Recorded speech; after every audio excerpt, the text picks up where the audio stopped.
اهلا بكم في درس جديد من دروس اونلاين. ان شاء الله هنتكلم النهارده عن زمن الفيوتشر سيمبل تنس، زمن المستقبل البسيط. الحقيقه زمن المستقبل البسيط من اكتر الازمنه اللي انا بحبها، لانه سهل وبسيط ويعني مش معقد خالص، ما فيهوش اي تعقيد. فهنمشي على القاعده اللي احنا حطيناها في الاول. احنا محتاجين نعرف 3 حاجات عن كل زمن. هما بيتكون من ايه، بنستخدمه امتى، او بيعبر عن ايه، او بنستخدمه لما نكون عايزين نقول ايه، وتالت حاجة اللي هو السؤال والنفي والتوكيد. أول حاجة، بيتكون من إيه؟ هو ليه صورتين. أول صورة الصورة المشهورة أوي اللي هي will plus البيزك فورم أو الانفينيتيف من الفعل. دي الصورة المشهورة اللي هي زي مثلا I will buy this book, I will go to school tomorrow, I will visit my uncle، حاجة زي دي. الصورة التانية وهي اللي ممكن تكون مش مشهورة أوي ولكنها مهمة جدا، اللي هي be going to. be going to، زي مثلا I am going to visit my grandfather tomorrow. I am going to visit my grandfather tomorrow. ده بالنسبة للتكوين. طبعا هنفسر كل حاجة، بس هنمر مرور سريع كده على ال3 حاجات اللي احنا قلنا عليهم. تاني حاجة اللي هي بنستخدمه امتى، او بيعبر عن ايه، او بنستخدمه لما نكون عايزين نقول ايه. اي حاجة هتحصل في المستقبل عموما، اي حاجه هتحصل في المستقبل. المستقبل ده اللي هو كمان دقيقه من دلوقتي، كمان نص ساعه من دلوقتي، بكره، كمان اسبوع، كمان شهر، كمان سنه، كمان 50 سنه.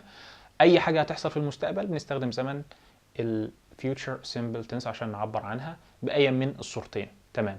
السؤال والنفي هو يعني لو تفتكر في زمن البريزنت سيمبل تنس والباست سيمبل تنس كنا بنحتاج auxiliary verbs او افعال مساعده، اللي هي الافعال القويه زي do و did. طبعا لما بنيجي ننفي بنستخدم not. فهنا مش بنحتاج اي فعل مساعد، لان will اساسا هو فعل مساعد و be فعل مساعد، فاحنا بنضيف not بس. وهنوضح الكلام ده كله بتفصيل. التكوين سهل. will plus الانفينيتيف او الصوره الاساسيه من الفعل. I will buy, I will play, I will go, I will hit, I will study، الكلام ده كله. ف I will بالإضافة للصورة الأساسية للverb. be going to نفس القصة برضو، بتعبر عن أحداث مستقبلية، ولكن be بيتغير حسب الضمير اللي بيجي قبله. I لها صورة خاصة بيها اللي هي am، بتقول I am، أنا أكون. طيب he و she و it بياخدوا is، he is she is. طيب you و we و they بياخدوا are. تمام. يبقى هو ده verb to be بالنسبة للضمائر دي كلها. فما تقول أنا هزور جدي بكرة مثلا I am going to ثابتة visit my grandfather tomorrow. I am going to visit my grandfather tomorrow. طبعا في contraction اللي هو I am بتبقى I am، و going to بتبقى gonna، تبقى I am gonna visit my grandfather tomorrow. طبعا ده بتتعلمه مع الوقت. I am gonna بدل I am going to I am gonna. ودي من الحاجات الكويسه جدا في اللغه الانجليزيه اللي هو الكونتراكشن. I am gonna visit my grandfather tomorrow. طيب ايه فايده ان احنا عندنا صورتين من الفيوتشر سيمبل؟ يعني ايه فايده ان انا عندي will plus الانفينيتيف و be going to؟ ايه الفرق ما بين الاثنين؟ هنتكلم بصوره اكاديميه شويه، ولكن استحملني وان شاء الله في النهايه هديك الزتونه ومش هتفرق كتير. بس للناس اللي زي حالاتي اللي بيحبوا صبر الاغوار، انك تعرف يعني كل حاجه وبعدين تختار انت عايز تركز على ايه. فويل بصوره اكاديميه لها 4 حالات: spontaneous decisions, voluntary, promises و predictions. لا اقفل يا عم، اقفل. بيقول لك spontaneous وحاجات غريبه كده. خليك معايا بس. هي بالعربي spontaneous decisions اللي هي القرارات السريعه، voluntary اللي هو الحاجات اللي انت بتتطوع عشان تعملها، promises الوعود، واخر حاجه اللي هي البريدكشنز التنبؤات. حاجه هنديك مثال، بالمثال يتضح الكلام يعني. فانت مثلا قاعد في مطعم مثلا، وجه الشيك بتاع الحساب، فبتقول له I will pay by visa، انا هدفع بالفيزا بتاعتي. I will pay by visa، فده قرار سريع spontaneous decisions، قرار وقتي. الوعود، انت مثلا قاعد بتخمس كده في سجاره في الحمام، والست والدتك قفشتك وهقول لابوك، فانت تقول لها I promise I will quit smoking، يعني اوعدك ان انا هبطل التدخين. طبعا انت كداب ومش هتكويت ولا حاجه. فديت البروميسز. الفولونتري، لو انت راجل جنتلمان مثلا كده وروحت لقيت زوجتك تعبانه طول النهار عماله تطبخ وتظبط البيت وتنظف وكده، فانت جنتلمان بقى بعد العشاء كده قلت لها ايه I will do the dishes، يعني انا هغسل الصحون. وعلى فكره ده ما ينتقص من رجولتك شيء، ويعني جماعه الحريم بيحبوا الحاجات دي قوي يعني، مشي امورك. فده voluntary. I will do the dishes. I will wash the dishes. ديت بالنسبة لي voluntary. آخر حاجة بقى اللي هي predictions أو التنبؤات، حاجات زي aliens will invade Earth in 2060. يعني الفضائيين هيحتلوا الأرض في سنة 2060 أو سنة 2060. فده يعني تنبؤ كده فكسان، يعني عادي، ملوش أي دلائل وملوش أي حاجة، بس prediction في المستقبل. فدول الأربع حالات اللي احنا بنستخدم will فيهم.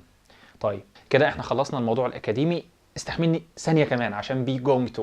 be going to بنستخدمها لما يكون في دليل على الحاجة ولما تكون حاجة مترتب لها. يعني في دليل على حاجة وحاجة مترتب لها. يعني مثلا الجملة اللي هي I will visit my grandfather tomorrow، ونفس الجملة برضو I am going to visit my grandfather tomorrow. ايه الفرق ما بين الاتنين؟ ولو فهمت الحتة ديت هتفهم لب الفرق ما بين be going to وما بين will. في حالة I will visit my grandfather tomorrow انت قاعد كده فطقت في دماغك I will visit my grandfather tomorrow.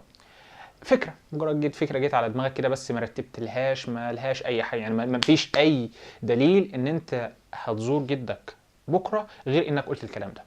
نيجي على النقيض بقى I am going to visit my grandfather tomorrow. لا، هنا نقف. هنا انت وضبت شنطتك، اخدت اجازة من الشغل، اتصلت بيه وقلت له انا جاي لك، حجزت تذكرة الاتوبيس، فانت يعني جاهز، يعني في دليل قوي ان انت رايح تزور جدك بكرة. فده الفرق ما بين الاتنين، ان be going to بيبقى في دليل وبيبقى في ترتيب للحاجة ديت. هما الحاجتين يحصلوا في المستقبل، بس be going to بيبقى فيها ترتيب شوية. مثال تاني، ايه الفرق ما بين it will rain tonight و it is going to rain tonight؟ ايه الفرق ما بين الاتنين؟ it is going to rain tonight ديت السماء مغيمة والجو فيه عواصف وفيه رياح، فانت بتتوقع او بتتنبأ ان الدنيا هتشتي بالليل، الليلة الدنيا هتشتي، وفي دليل على الكلام اللي انت بتقوله ان السماء مغيمة والجو هوا والكلام ده كله. لكن it will rain tonight السماء صافية، مفيش اي حاجة، انت ممكن تكون مجرد انت سمعت في النشرة ان الدنيا هتشتي فبتقول الدنيا هتشتي الليلة بس، انما مفيش اي دليل على الكلام ده. الزتونة بتاع الكلام الكتير او spontaneous وبريدكشن والكلام الكبير ده، ان ويل هنشبهها بالمراهق، الشخص المراهق اللي الحاجات عنده سريعه، بيعمل كل حاجه بسرعه بدون تفكير. spontaneous decisions قرار سريع، I will pay by visa, it will rain tomorrow, I will visit my grandfather. الكلام ده كله حاجات سريعه، اي حاجه فيها سرعه بنستخدم will. انما الحاجات اللي فيها ترتيب واللي فيها دلائل واللي فيها الكلام الجميل ده بنستخدم be going to. تمام. زتونة الزتونه بقى ان الاتنين دول لو انت بتكلم اي حد سواء استخدمت دي او استخدمت ديت مش هتفرق، يعني هي بتفرق بس بصورة أكاديمية، وإن أنت تكون عارف الفرق ما بين الاتنين ده جميل جدا. لكن ممكن تستخدم will وتستعيد عن be going to، بس الأفضل طبعا إنك تكون عارف الفرق ما بين الاتنين وتستخدمهم استخدام صح. الحاجة الأخيرة هي السؤال والنفي. حاجة مثلا I will visit my grandfather tomorrow، لو عايز أسأل بجيب الauxiliary verb اللي هو will في أول الجملة. will I visit my grandfather tomorrow؟ هل هزور جدي بكرة؟ لو yes بيبقى yes I will، أو no I will not. في حالة be going to I am going to visit my grandfather tomorrow، هنشد الauxiliary verb ونحطه في أول الجملة. am I going to visit my grandfather tomorrow؟ am I going to visit my grandfather tomorrow؟ لو بيس هتبقى yes I am أو no I am not. تمام؟ أوكي. بالنسبة للنفي في زمن الفيوتشر سيمبل تنس احنا بنستخدم not بس. يعني الجملة اللي هي I will visit my grandfather tomorrow، لو أنا عايز أنفيها I will not visit my grandfather tomorrow، أنا مش هزور جدي بكرة. طيب في contraction اللي هو will not بنعمل لها، يعني will not الكلمتين على بعض دول بنعمل لهم contraction أو بنضغطهم بتبقوا want. So I won't visit my grandfather tomorrow. ده بالنسبة لحالة will. طب حالة be going to برضو بنضيف not، يعني I am going to visit my grandfather tomorrow، لو عايز في الكلام ده I am not going to visit my grandfather tomorrow. ده بالنسبة للنفي. طبعا في contraction هنا I am تبقى I am و going to بتبقى gonna، لما لو عايزين الاتنين على بعض I'm not gonna visit my grandfather tomorrow. طبعا الكونتراكشن دي بالممارسة وان انت تعرفهم وتستخدمهم كتير في كلامك هتبقى يعني second habit بالنسبة لك. اتمنى ان انا اكون وضحت الموضوع بصورة شاملة وفي نفس الوقت بسيطه. وما تنساش تبص على الديسكريبشن، يعني ده حاجه انا نسيت اقولها في الفيديوهات اللي فاتت. بص على الديسكريبشن في كل فيديو انا بعمله، سواء ده او اي فيديو تاني، هتلاقي فيه روابط مفيده، هتلاقي فيه الفيديوهات اللي بعد كده واللي قبل كده. يعني خد بص على الديسكريبشن اللي هو تحت الفيديو على طول. تمام. وفي نهايه الفيديو اتمنى انت تكون معاك النوت بوك بتاعك، سواء كنت هتتفرج على الفيديو ده ثاني او اوريدي انت معاك النوت بوك وبتاخد النوتس بتاعتك. الحاجه الثانيه، لو عجبك الفيديو لايك سبسكرايب شير، وسيب لنا رايك في كومنت لو في اي استفسار، وانا ان شاء الله هرد عليه في اقرب فرصه. وثالث حاجه وهي دعوه للاستاذ دسوقي ابو المجد ان ربنا يفك كربه ويخفف عنه. السلام عليكم.